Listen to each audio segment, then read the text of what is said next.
Portland City Council has approved an $8.6 billion budget for the upcoming year. The spending package, the first under Portland's new form of government and an expanded 12-person city council. The budget isn't too dramatically different from what Mayor Wilson proposed earlier this spring. The biggest cuts affecting the Parks Bureau and permitting departments. The budget advances Wilson's plan to create 1,500 new shelter beds as part of a promise to end unsheltered homelessness by December. Councilmember Eric Zimmerman saying he's concerned with how much the city is sending to the county for joint homeless services, and now's the time for results.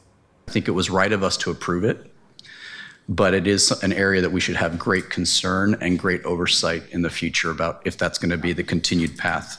And so, Mayor, we've funded your shelter plan. It is now your time to deliver. Don't let us down.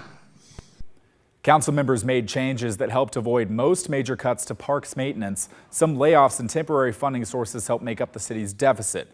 Portland residents will also pay more for Uber and Lyft rides, parking, recreation fees, leaf removal, and other city services.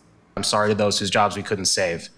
I do want to point out we achieved a lot of really important things. We invested in parks maintenance and safety, invested in emergency management, and reversed many of the years of cuts. This budget process has been hard and messy, but that mess was democracy in action. I am proud that Portlanders witnessed our different opinions play out in public because that tension caused by deep, diverse representation is good, actually. Council unanimously approved the budget, but that doesn't mean the process developed without tension. Here's Dan Ryan criticizing the more liberal members on the council and warning that people will move away.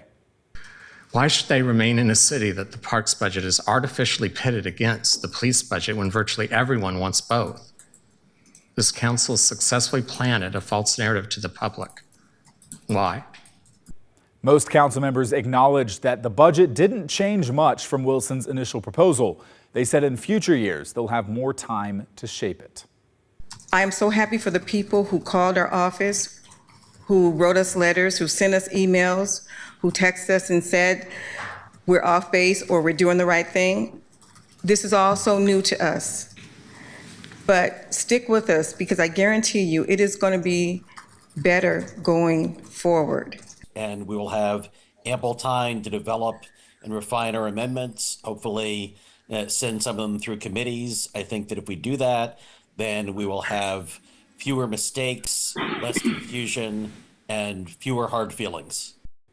What did you think about this budget process, the first under a 12-person council? Did it feel any different to you from past years? Any important achievements or big misses in funding? Let us know. Email the story at kgw.com or call and leave a voicemail 503-226-5090.